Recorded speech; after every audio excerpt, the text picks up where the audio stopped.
The 5 hardest parts of running a business. I get inspired often in conversations with others, and I'll be like mid thought in the middle of a call. Sometimes it's with clients, sometimes it's on a community call with other people in my industry or people in other industries that all are doing this business thing, and hearing about other people's challenges or talking about my challenges. And I'll just be inspired. I come on here a lot and I say, I had a conversation this week with somebody. Let me tell you something. Sure. That's where a lot of the inspiration comes. Not the content of it, but it inspires me to talk about the idea and share my experience with it. And I want to do that today too. So the 5 hardest parts of running a business was inspired by really 2 conversations. One in particular was a group call with a bunch of very young designers, much much younger than me. And the other one was actually a call with some people who are my age, getting close to retirement, and late career starters, and a group of other people who are in different parts of not wanting to sit at home and do nothing and retire and play golf. They just want to share their expertise and they want to charge people for it because it has tremendous value, and they're 100% right in that regard. But a lot of people in both groups value their experience, and for good reason. It took a long time and a lot of effort to gain that experience. Experience is a pile of mistakes, right? It's the receipt, it's proof. I've screwed this up enough times to know how to keep other people from screwing it up. And that compresses time and that has tremendous value. So I wanted to get into these today because I actually think in the exact opposite way of pretty much all of these folks. A lot of people get into consulting or starting a small business, freelancing, or spin up a small agency, however you want to phrase it. And they think we're really good at this. How do we get more customers? Or we have deep expertise. We're not earning enough, or we don't have enough clients, or we're not serving enough people. And that's because we're valuing the experience and probably over indexing on it. And that's why, starting at number 5, let's go backwards. Let's do it backwards. Ready? Backwards. Number 5 would be doing a great job, being great at your work, having deep expertise, and that expertise having value. That's actually the 5th most important part of running a business, especially a small business, especially being a consultant. It's not number 1. It's not number 2. It's not number 3. It's not number 4. It's number 5. And it's number 5 for a reason. Because the simple fact, the hard truth, I don't know what you want to call it, I got all these analogies, is that you could be the 3rd best plumber in town, but people like hiring you, they like your rates, they like interacting with you, and you'll always be busy. You could be the best plumber in town and you could be a jerk, or the best plumber in town and you're super expensive and it's difficult to capitalize on that. So all these things are variables. Being good at delivering the thing, being good at generating or doing the actual work. I'm not saying it's unimportant. It is important because that's sort of how you get called back. That's how you get more work. It's how you get referrals, right? It's part of the equation. Number 4 is delivering a remarkable experience. Even if the work is meh, if people really liked interacting with you, if they really liked the delivery or the interaction, the experience of it all, and this is feelings stuff, we're talking feelings, then you're going to be busy. If you can nail 1, 2, and 3, number 4 will ensure that you're busy. It will ensure that you get referrals. It is more important. Delivering a great experience is more important than having deep expertise and being particularly good. A meh designer that makes people have super good feels will get referrals, plain and simple. If you're a great designer and you don't make people feel great, you will reap what you sow.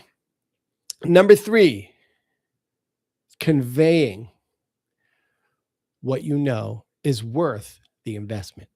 And part of this is pricing, nailing pricing and value proposition and being able to explain it, right? Like we could do similar types of work, similar quality, similar size projects, and I could be charging $20,000 for that thing, and you could be charging $5,000 for that thing. The only difference is how I explained it, how I delivered and made people understand the value proposition. And to some degree, it's who you're talking to. That's number 2. We're going to get to that. But being able to convey that what you do is worth the deliverable once you have somebody lined up to be conveyed to, right? To talk to share that experience with, to let them know. And number 2 is knowing where to find these people, knowing where your ideal customer or client, whatever you want to call it, knowing where they are is the second most important thing, because at least then you will have a way to get an opportunity to convey that it's worth the investment. And if you know they're in Facebook groups, then you need to be on those Facebook groups. If you know they're in Reddit, you need to be in Reddit. If you know that they run Google, if they use Google, then running Google ads is a great way to get yourself in front of the exact right people. LinkedIn, I'm here on YouTube because I know for a fact that's where my people are. Period. That's why we're here. Hi, nice to meet you. My name is Wayne. I own the Resident Pixel Company. We just launched a done with you version of our done for you agency services. I'd love to chat with you about that. Like and subscribe, go to residentpixel.co, the whole thing. Now, number 1, hardest part of running your business is being brave enough to identify your best customer. To some degree, also identify, it's a niche story. Niching down and avoiding being a generalist has a lot of advantages. People who understand the deliverable more specifically and feel like there's better alignment will be able to refer you out. Those customers will be willing to pay more for their very specific problem. Not a lot of downside to niching. And in fact, if I've learned anything about really understanding my best customer model is that people that know you, like you, and trust you will refer you out to do all kinds of random things. And even though we do website design on subscription with no project fee, I still get asked, hey, do you do yard signs? Do you do t-shirts? Do you do AI app generation? Do you do app store submission management? Because nobody knows other people who do those things. And they know that I'm kind of techie. The same thing goes for everybody in their industry. Anything that is sort of tertiary to the deliverable that is our specialty, the people that know your deliverable will ask if you do other seemingly aligned deliverables. They just do. So you wind up being thought of as a generalist anyway, even if you're niche. At least that's my experience. So let's go back through them now. We're 9 minutes in. Thank you. Number 1, knowing who you serve. Being brave enough to identify them very specifically. Number 2, knowing where they are. Number 3, conveying that what you do is worth the investment, really explaining what it is that you do. Getting good at that. That's very important. Number 4, delivering a remarkable experience. And number 5, actually doing great work. That's the order of things. Like I said, a lot of people sit around saying, we need more customers. We have deep expertise. We're the customers. Well, we're great, but we're not busy enough. Well, that's because you're prioritizing being good at something. And this is an assumption, overgeneralization, fair criticism. But I would say if you know who you serve and where they are, and you're able to convey the value of what you do, you don't have to be great at what you do to be busy. It's that simple. I'm sorry if I'm breaking hearts and upsetting people. And if you disagree, if there's I don't remember, is there a thumbs down? Hit the thumbs down. Leave a comment and say, yo, Wayne, you're nuts. That's not true at all. I'm the best at what I do. And being great is important. I'm not saying it's not important. I'm just saying being great does not itself grow a business. Knowing who you serve, knowing where they are, and being able to communicate what you do to them, that grows a business. Those are really, I could have done top 3, but I wanted to make a point that doing great work is good.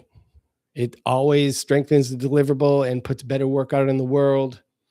It helps get referrals. It's part of the equation, but it is not at the top of all of that. So anyway, I hope this was interesting. Like I said, like and subscribe. I super appreciate you making it 11 minutes into this video. That is incredible. And I will see you next Friday when I will have another brain jarring reality check. Who knows what it'll be, but it'll be all me. So appreciate you.